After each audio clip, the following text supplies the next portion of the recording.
So guys almost 4 बज गए और मैं अभी घर से निकला हूँ। अभी तक मैंने कौन से भी अकाउंट में ट्रेड नहीं किया है, मेरे मेन अकाउंट में भी मैंने ट्रेड नहीं किया आज।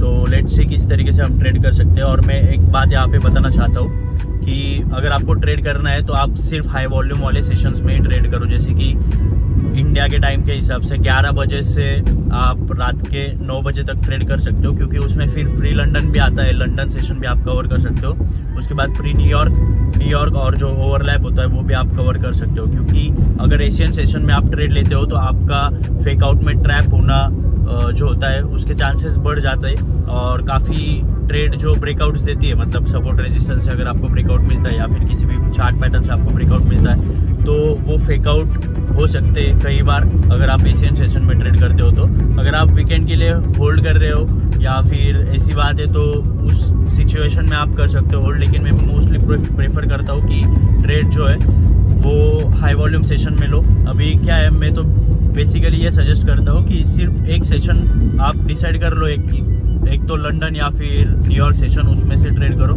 लेकिन अभी मुझे एक्सपीरियंस आ चुका है 2-3 सालों से प्रॉपर ट्रेड करने लगा हो, तो फिर ऑलमोस्ट सारे सेशंस ट्रेड कर लिए। तो मैं फ्लेक्सिबली जो मुझे पॉसिबल होता है उस टाइम के हिसाब से फिलहाल ट्रेड कर रहा हूँ। तो यही बात बतानी थी। लेट्स सी किस तरीके से मैं यहाँ पे ट्रेड प्लान कर सकता हूँ। अगर हमें अभी ट्रेड मिलती है प्री न्यूयॉर्क सेशन में, जो कि अभी 4 बजे से 6 बजे तक रहता है, अभी सेशन में हमें अगर ट्रेड मिलती है तो काफ़ी अच्छा खासा हम प्रॉफिट एक्सपेक्ट कर सकते हैं या फिर मूवमेंट एक्सपेक्ट कर सकते हैं मार्केट में। तो लेट्स सी, मैं एनालिसिस करता हूँ। अभी फिलहाल तो मैं बाहर जा रहा था हेयर कट वगैरह करने, तो आपको दिखाता हूँ एनालिसिस वगैरह किस तरीके से होता है। इसमें एक्चुअली गया था हेयर कट करने के लिए, लेकिन एज यू कैन सी मैंने हेयर कट नहीं किया है क्योंकि वो भाई के पास में गया, वो बोले कि भाई ज़रूरत नहीं है हेयर कट करने की। तो ये बहुत बढ़िया एग्जांपल हो सकता है उन लोगों के लिए जिन लोगों को लगता है कि अगर मार्केट चालू है और अगर चार्ट ओपन करके आप बैठे हो तो आपको ट्रेड लेना ही है। So this is not how it works. आपको ट्रेड लेना ही है, ऐसी बात नहीं है। बहुत टाइम देखो, अभी मैं भी बहुत समय स्पेंड करता हूँ चार्ट्स पे, लेकिन इसका मतलब ये नहीं कि मैं हमेशा ट्रेड लेता हूँ। तो चार्ट कैसे वर्क करते हैं ये समझने में काफ़ी टाइम लगता है। और आपके पहचान में जो भी एक्सपीरियंस ट्रेडर होंगे या फिर आपके आजू बाजू यूट्यूबर्स वगैरह जो भी है, काफ़ी कम जेन्युइन यूट्यूबर्स, लेकिन उनमें से जो भी जेन्युइन है उनका अगर आप हिस्ट्री देखते हो तो काफ़ी ज़्यादा टाइम वो स्पेंड करते हैं चार्ट्स पे। जब मार्केट बंद होता है फिर भी चार्ट पे टाइम स्पेंड करते हैं, क्योंकि वो काफ़ी इंपॉर्टेंट है। मार्केट का बिहेवियर अगर आप एक बार समझ जाओ तो आपके लिए बहुत ईजी होगा मार्केट से पैसे कमाना। तो हमेशा ट्रेड लेना ही है, इस माइंडसेट से मार्केट में मत जाओ। मार्केट कैसे वर्क कर रहा है ये देखो, और अगर अपॉर्चुनिटी मिलती है तो ही आप ट्रेड लो। तो अगर चार्ट ओपन करके बैठे हो और ये सोच रहे हो कि ट्रेड लेना ही है मुझे, तो आपके लिए बहुत मुश्किल हो जाएंगी चीज़ें। सिर्फ एनालिसिस करने के लिए मार्केट पे जाओ, अगर मिलती है ट्रेड तो ही लो, फोर्स मत करो मार्केट में ट्रेड के लिए। सो गाइज लेट्स सी किस तरीके से हम ट्रेड ले सकते हैं। As you can see chart पे गोल्ड का चार्ट ओपन है और डेली टाइम फ्रेम पे मैं अभी हूँ। तो यहाँ पे डेली टाइम फ्रेम पे काफ़ी बुलिश यहाँ पे आज की जो कैंडलस्टिक है वो दिखाई दे रही है, क्योंकि टाइम जो है अभी हुआ है 5:30 बज रहे आसपास। तो यहाँ पे न्यूज़ होगा मार्केट में, इसलिए इतना बुलिश कैंडलस्टिक यहाँ पे दिखाई दे रहा है। ओके, सो देखते हैं, रेजिस्टेंस यहाँ पे मार्क करते हैं, क्योंकि एज यू कैन सी यहाँ पे पिछले 2-3 दिनों से यहाँ पे रेजिस्टेंस फेस कर रहा है। तो ये जो अगर हम स्मॉलर टाइम फ्रेम पे जाते हैं तो ये रेजिस्टेंस हमें दिखाई देगा। ओके, सो यहाँ पे 4 आवर टाइम फ्रेम पे जाते हैं। एज यू कैन सी मैं यहाँ पे आपके सामने एनालिसिस कर रहा हूँ। Okay, so 4 hour time frame पे जाते हैं तो 4 आवर टाइम फ्रेम पे हमें ये जो रेजिस्टेंस है वो रीअरेंज करना पड़ेगा। और अगर हम सपोर्ट ड्रॉ करते हैं यहाँ पे तो सपोर्ट यहाँ पे मिल सकता है, लेकिन प्राइस से काफ़ी दूर है। तो अभी यहाँ पे सपोर्ट ड्रॉ करके मतलब नहीं है। तो हमारा चार्ट जो है हम क्लीनेस्ट रखने की कोशिश करते हैं हमेशा। तो यहाँ पे अगर ये रेजिस्टेंस ब्रेक होता है तो काफ़ी अच्छा खासा मूवमेंट आ सकता है, क्योंकि काफ़ी दिनों से अगर आप देखते हो तो यहाँ पे रेजिस्टेंस ये फेस कर रहा है। Okay, so let's see 1 hour पे जाते हैं, इसके बाद क्या सिचुएशन है। देखो 1 आवर पे भी काफ़ी बुलिश कैंडलस्टिक है, तो यहाँ पे डेफिनेटली कुछ न्यूज़ था शायद मार्केट में। ओके, सो अगर आपको न्यूज़ पता करना है कहाँ पे दिखता है, बहुत लोग मैसेज करते हैं कि कहाँ पे आपको पता चलता है कि न्यूज़ है मार्केट में। एक तो चार्ट से पता चल जाता है, लेकिन that's not the smartest way.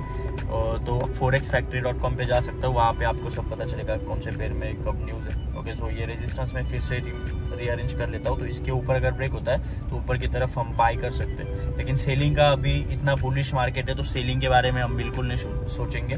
काफ़ी लोग यही गलती करते हैं कि मार्केट जब भी बहुत ऊपर जा रहा है तो वो सोचते हैं कि कहाँ पे हम मार्केट में यहाँ पे सेल कर सकते हैं। लेकिन गाइज अगर मार्केट इतना ऊपर जा रहा है, इसका मतलब मोस्ट ऑफ द ट्रेडर्स और इन्वेस्टर्स जो बैंक इंस्टीट्यूशंस वगैरह ट्रेड करती है वो मार्केट को ऊपर लेके जा रहे हैं। और अगर आप उसमें सेल की ट्रेड ढूंढ रहे हो तो आप मोस्ट ऑफ द ऑडियंस के अगेंस्ट जा रहे हो, या फिर मोस्ट ऑफ द पार्टिसिपेंट जिस डायरेक्शन में ट्रेड कर रहे हैं उन सब के आप अगेंस्ट जाके ट्रेड ले रहे हो, तो वैसे भी आपकी प्रोबेबिलिटी कम हो जाएगी। तो लेट्स सी 30 मिनट पे भी सेम सिचुएशन होगा। ओके, सो यहाँ पे फिलहाल तो ट्रेड नहीं ले सकते क्योंकि यहाँ पे भागती गाड़ी में नहीं हम जंप करके बैठेंगे। ओके, सो गाड़ी को रोकने देंगे, उसके बाद हम यहाँ पे ट्रेड लेंगे। ओके, तो GBP JPY का अगर देखते हैं हम यहाँ पे डेली एनालिसिस से शुरू करते हैं हम, डेली टाइम फ्रेम से। तो यहाँ पे देखते हैं सपोर्ट जो कल था परसों था वही सेम सपोर्ट यहाँ पे दिखाई दे रहा है, जैसे कि यहाँ पे आप देख सकते हो। विक्स भी यहाँ पे रिजेक्शन हो रही है। तो अगर 4 आवर टाइम फ्रेम पे हम जाते हैं, ओके 4 आवर टाइम फ्रेम पे जाते हैं, मुझे लगता है कि GBP JPY बहुत हार्ड यहाँ पे ट्राई कर रहा है कि ये सपोर्ट जो है वो सपोर्ट ये यहाँ पे ब्रेक कर दे। ओके, और अगर ये ब्रेक होता है तो काफ़ी अच्छा खासा और क्विक मोमेंटम हमें नीचे की तरफ दिखाई दे सकता है। तो वेट करेंगे किस तरफ ट्रेड मिलता है GBP JPY में। तो 4 आवर में फिलहाल ये सिचुएशन है कि यहाँ पे सपोर्ट ले रहा है। ओके, तो GBP में भी न्यूज़ था आज, शायद और भी न्यूज़ है GBP में। तो यहाँ पे 1 आवर पे मैं इसका सेपरेट वीडियो बनाऊंगा शायद, कहाँ पे न्यूज़ देखते हो क्या, सो आपको इजीली समझ में आएगा।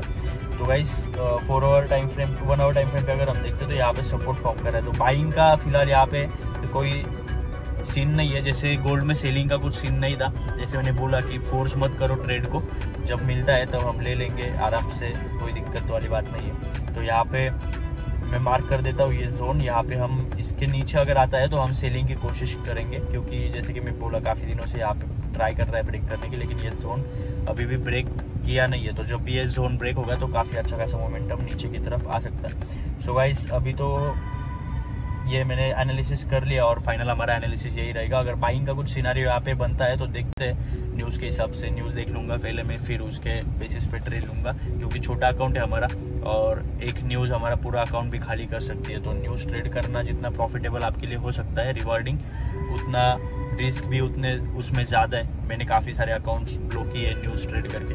ओके, सो एक्सपीरियंस से आपको ये सारी चीज़ें बता रहा हूँ। तो अभी तो मैं शायद जिम जाऊँगा और उसके बाद देखता हूँ जिम में अगर ट्रेड ले सकता हूँ तो वो भी रिकॉर्ड करने की कोशिश करूँगा, क्योंकि ये व्लॉग वगैरह ये सब चीज़ों के साथ में इतना फैमिलियर नहीं हूँ। तो देखते हैं किस तरीके से हम रिकॉर्ड कर सकते हैं ये सारी चीज़ें। सो लेट्स सी, यहाँ पे अभी आप देख रहे हो, आपको रिकॉर्डिंग भी दिखाई दे रही है। सो लेट्स सी किस तरीके से हम ट्रेड ले सकते हैं। और मेरी ये कोशिश है कि ये सीरीज़ के द्वारा आप ज़्यादा से ज़्यादा सीखने की कोशिश करो। ओके, लाइफस्टाइल वगैरह दिखाना ये मेरा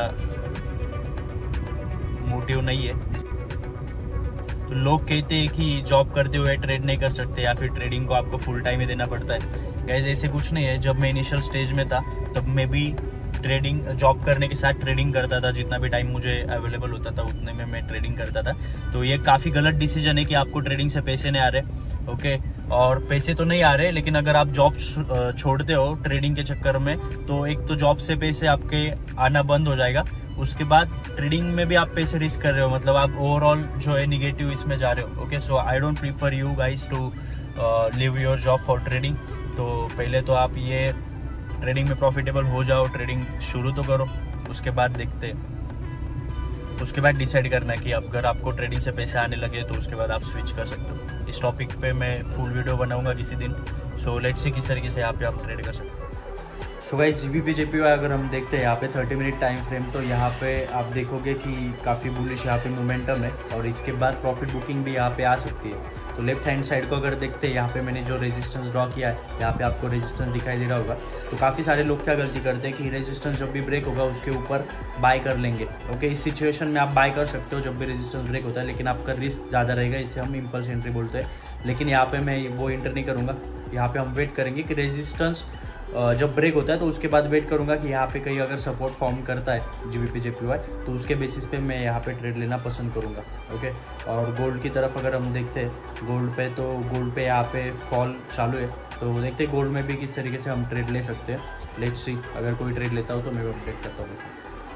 तो गाइस यहाँ पे मैं ट्रेड एग्जीक्यूट कर रहा हूँ GBP JPY पर 0.20 से सेल की, क्योंकि यहाँ पे जो है ये लेवल ब्रेक हो रहा है। ओके, सो हो चुका है एक्चुअली ब्रेक। तो मैं यहाँ पे मेरा स्टॉप लॉस रखूँगा। अभी यहाँ पे स्टॉप लॉस रखने के लिए कोई लॉजिकल जगह नहीं है, तो मैं यहाँ पे मेरा अराउंड देखते हैं 15 पिप्स के अराउंड यहाँ पे हमारा स्टॉप लॉस हम रख देते हैं, क्योंकि देखो यहाँ पे मैं एक्सपेक्ट कर रहा हूँ कि नीचे की तरफ ये ब्रेक कर सकता है और अच्छा खासा यहाँ पे हम यहाँ तक जो है एक्सपेक्ट कर सकते हैं अगर ब्रेक करता है अच्छी तरीके से।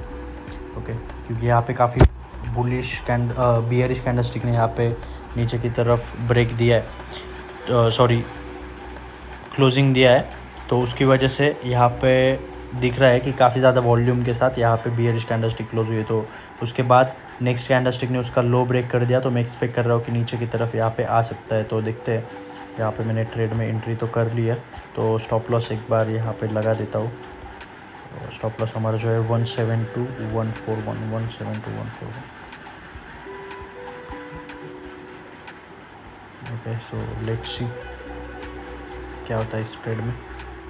सो गाइस, GBP JPY में मैंने जो ट्रेड लिया था उसका स्टॉप लॉस हिट हुआ है, एज यू कैन सी यहाँ पे $19 का रहा हूँ।